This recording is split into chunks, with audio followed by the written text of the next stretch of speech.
Hello and welcome to a Cytonn Report weekly segment with me, Jokoech Kendagor. This week we are looking at the real estate investment opportunity in Nyeri, and joining me for this discussion today is Beatrice Mwangi, an assistant research analyst at Cytonn Investments. Welcome, Beatrice. Thank you, Kendagor.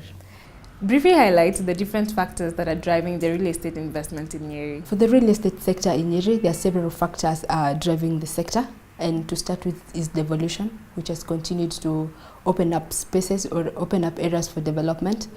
For example, in Nyeri, we've seen the area attract government institutions, private investors and entrepreneurs, which thus means demand for retail and office space and also residential units. The second factor is the relatively high income. Guided by the latest KNBS report, Nyeri recorded a relatively high GDP per capita at 958 USD compared to the national average at 711 USD, which thus means there's a high purchasing power in the area or in the town, and this means more demand for property and investment opportunities. Another factor is the improving infrastructure. We have seen the rehabilitation of several roads and the reconstruction, some of which include Kuku Lane. There's also the Baden-Powell Road, Baden-Powell-Mohoya Road. We also have a proposed road that is the Kenol-Nyeri-Isiolo Highway, which we expect to open up areas for development and thus increased property value. Another factor is tourism. Nyeri is home to several tourist attractions, one of which include the Lady and Lord Baden-Powell graves, which is a tourist attraction. We also have the Aberdare Ranges and the Mount Kenya National Park, which thus means there is demand for accommodation, especially in the hospitality sector by tourists, and that creates demand for the same. The final factor is that Nyeri is centrally located in the Mount Kenya region, thus preferred as a headquarter for most of the companies that we have in the region, some of which include Safaricom Mount Kenya Regional Office. It's located in Nyeri. We have the National Construction Authority offices there, and also Coca-Cola.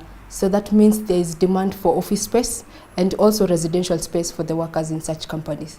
Yeah. So what are some of the challenges that are facing the RE sector in Nyeri? So despite the many factors driving the real estate sector, it also has a few challenges. One main one is the lack of structured planning regulations. The county lacks structured planning regulations, which usually outline the commercial zones, residential zones, and this is expected to result in an urban sprawl if not looked into. However, there are plans within the county government, to look into that and set up the regulations, and so that might not be a problem once that is solved. The second challenge is the inadequate infrastructure, given that most of the access roads in Nyeri are earthen roads. So in the seasons where we have very heavy rains, then it's difficult to access some of those places. Another infrastructure issue is the drainage system, especially in the town, where in case the heavy rains, then the drainage system is an issue. It's not able to contain the storm water. So this has made the area unattractive for investors and thus hindered real estate growth. The other challenge is the unavailability of development land, given the relatively high land prices, especially in the CBD, where an acre goes for approximately 120 million, compared to outskirts, where you can easily get an acre at around 10 million.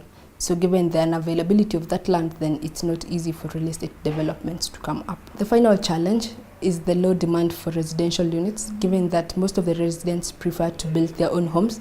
So in the case of a build-sell model, then we have seen very few investment in the same. The final challenge is the low demand for residential units, as most of the residents prefer to build their own homes. And as a result, the build-sell model is not so popular in the area, with only the National Housing Corporation being the only institution that has developed the same.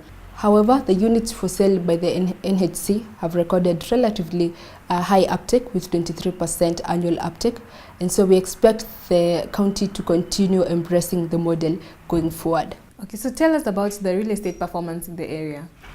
So according to our latest research, the real estate sector in Nyeri recorded improved performance, with the rental yields, for example, for the residential sector, improving from 4.1%, which was recorded in 2017, to 5.1%. For the site and service, that is the land sector, there was improved capital appreciation to 19.1% from the previous 17.3%. However, in the commercial sector, we recorded a drop in rental yields, that is to 12.1% from the previous 13.5%. And for that, we mainly attribute to the increased supply.